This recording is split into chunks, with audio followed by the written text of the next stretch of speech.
Hello there. Welcome to On the Bright Side. My name is Daniel, and I'm watching Oshi no Ko episode 2.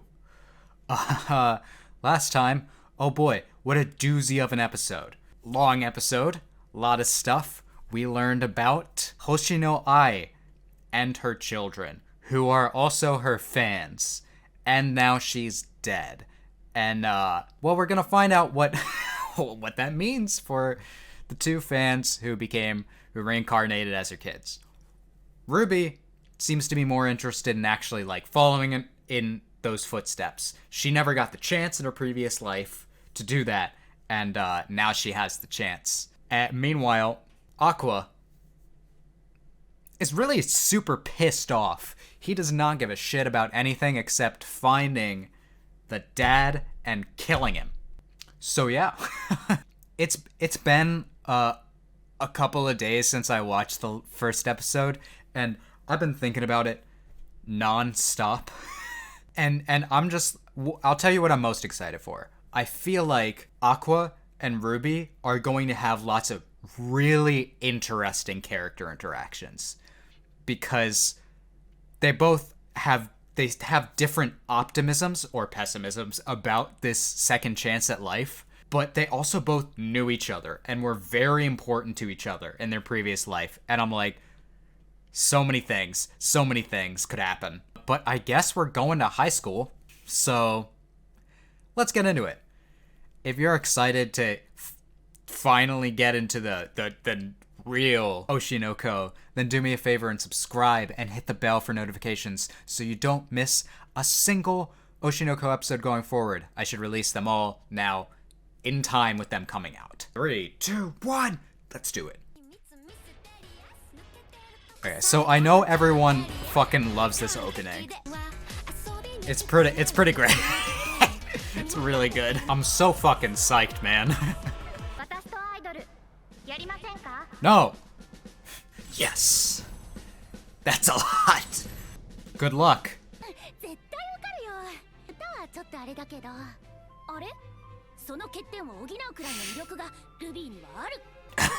What do you mean, shortcomings? So I have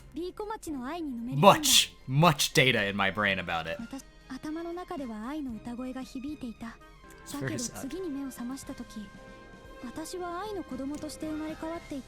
And I was like, fucking sick! Yeah, she's obviously going to value life much more than Aqua, and I'm...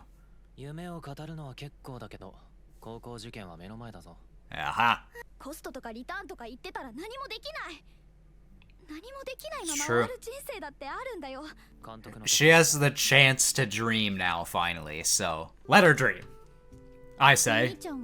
I bet he did! I bet he's not.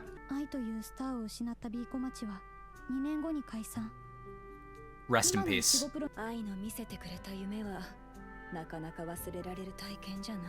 It's truly unforgettable. Damn. Fuck.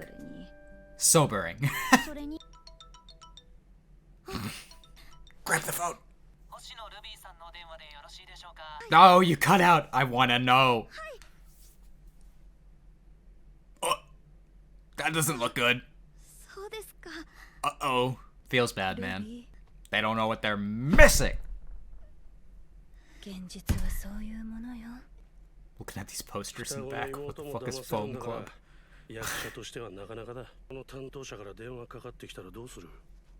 What?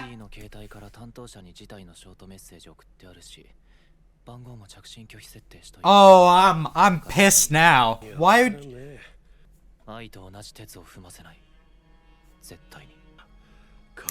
That's what happened to Ai is not like a common thing. I get that he's like traumatized.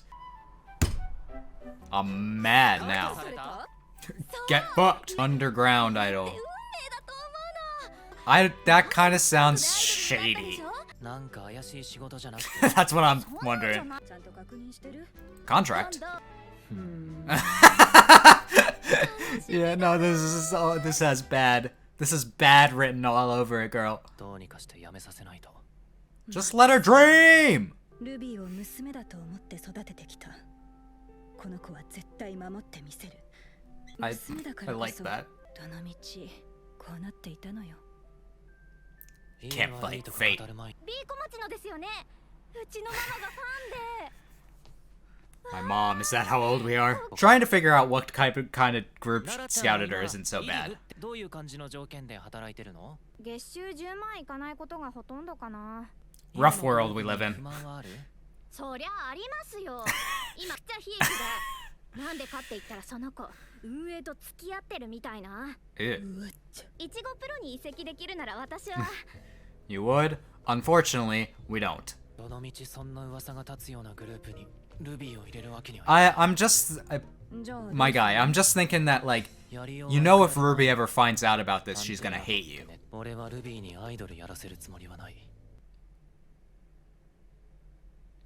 Better times. Now I'm old. Cute.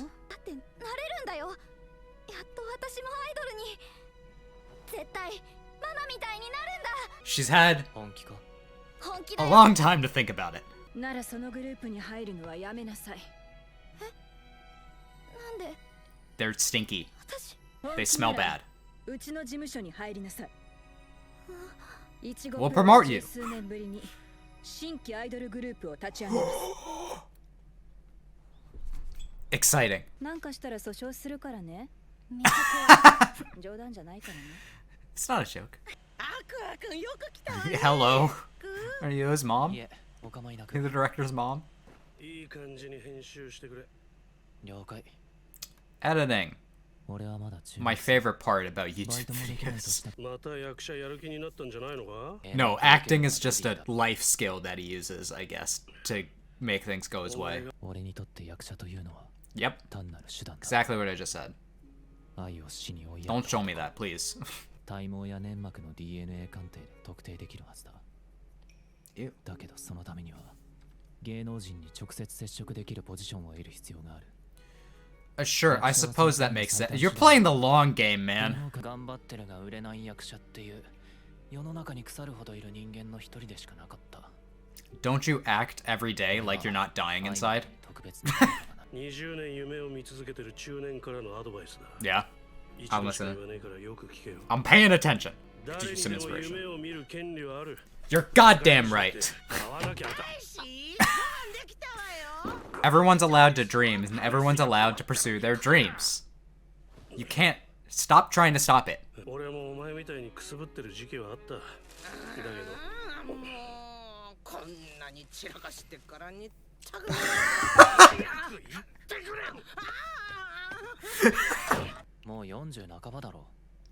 The housing market, it's expensive.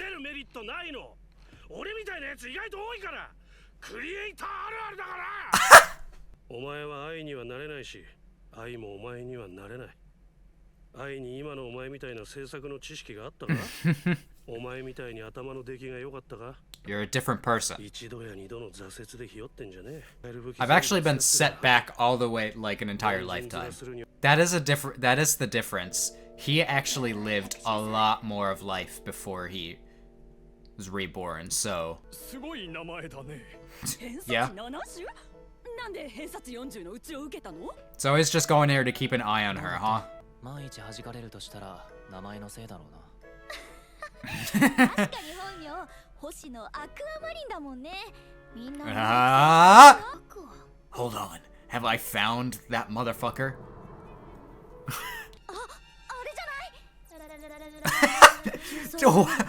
Why is that the memory? ずっとやめちゃったのかと。やっと会えた。 Oh, she's so much more excited than I expect her to be for this reunion. She's gonna be constantly disappointed in him. Is that the end of the episode? Oh my god. I really like this ending.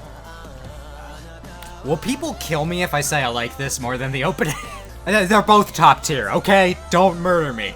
The soft guitar? What are we doing here?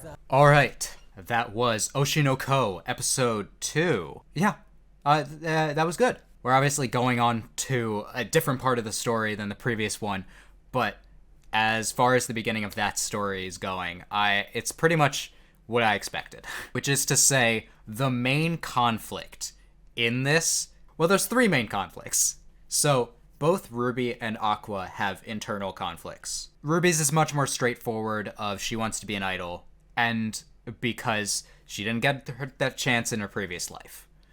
Aqua's is less straightforward, because one thing I kind of like is that they have still an age difference. Aqua has a lot more experience in life, which may be more likely to be a reason as to why he's more jaded. I really liked, when I was editing for the first episode, I realized that he made it his purpose in his previous life to make sure that Hoshino's dream came true. That purpose continued on into being his purpose after he was reincarnated.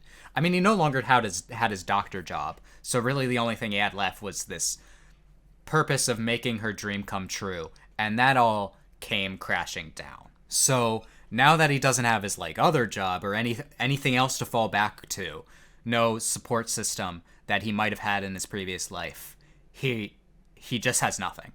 He just has vengeance. And I really like how his star in his eye is just entirely dark. I hope to see that lit up again. I hope that he can come to realize, perhaps through seeing Ruby's struggle in the face of, maybe she'll triumph or overcome adversity to be a successful idol. But I don't know. The plot can go a lot of different ways. I feel like there's going to be a lot of drama. It's going to get complicated. It's not just going to be one straight line of a plot. And obviously, the way that the 2 siblings interact is the most important conflict in this entire show. And So if you've seen some of my other reactions, like Dr. Stone or My Hero Academia, part of Vinland Saga, Mob Psycho, you've seen me react with one of my best friends, Tiffany. She usually makes fun of me whenever I bring up conflict, because I'm like, that's the bread and butter of storytelling, baby. And she's all like, yeah, I get it, conflict boy, you like conflict. I do. I really do. Which is why, a lot of times during reactions, you'll just see me, smiling when bad things are happening, because I'm like, oh, this is interesting. A lot of anime just kind of, give up on having interesting conflict. A lot of isekai or rom-coms will just kind of do the same old thing, so play it safe. Yeah, they might have some conflict, but they won't go for anything, new or unique to their worldview, really. I know that, for example, in isekai, you'll have a lot of, oh, this nerd, this otaku, dies and then gets reincarnated and does a harem, and it's like, you must have some interesting life experiences to infuse into this. Hell, as much as I didn't like the beginning of Jobless Reincarnation, that's not devoid of interesting life experience injected into it. As a lot of other isekais. But this one, I almost can't get over how interesting it is for me for Ruby and Aqua to interact and have different goals and have these goals kind of conflict with each other. It's really interesting. Personally, if it didn't come across during the reaction, I'm all for Ruby trying to do things. Ruby got to see an idol's life from behind the scenes of an idol's life. I really think Aqua's concerns about this are a little bit overblown. She knows what she's getting into. She's a little bit impulsive, or I'll give him that. She's definitely a person who probably needs other people to keep her safe, or she just perish. But I think Aqua is going about life the wrong way, and it's not like I don't get it, I just think he, as a character, needs to undergo more character development than Ruby. because her character development is kind of like not just it is kind of just making herself happy, and making her old self happy, the old self that never got a chance at happiness. Otherwise, what did I talk about in this episode? So Ruby's Ichigo Productions, Strawberry Productions, defaulted to Japanese there. Whew.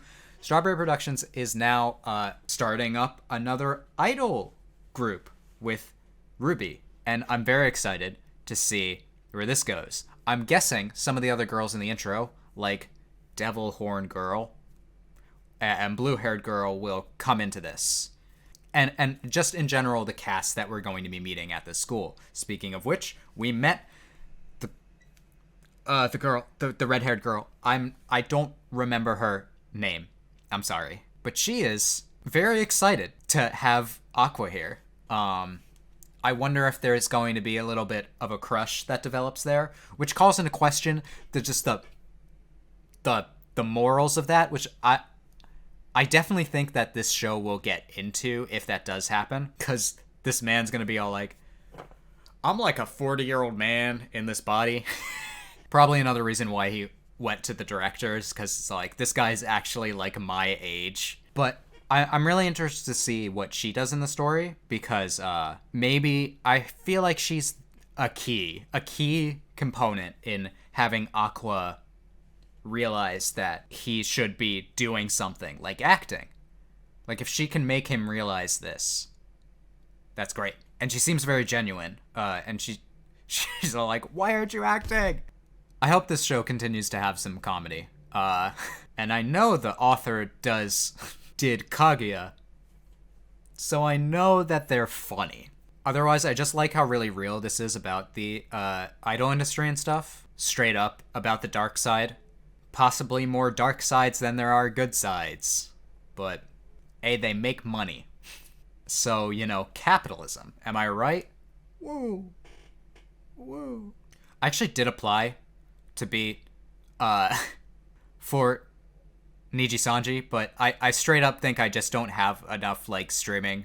I think they looked at my application and was all like, wow, you have a shit amount of followers. So, get the fuck out. And I'm like, okay, you didn't even look at my audition video, did you? It is what it is. Just know that if I ever stop reacting to things, then check your local VTuber agency, I guess.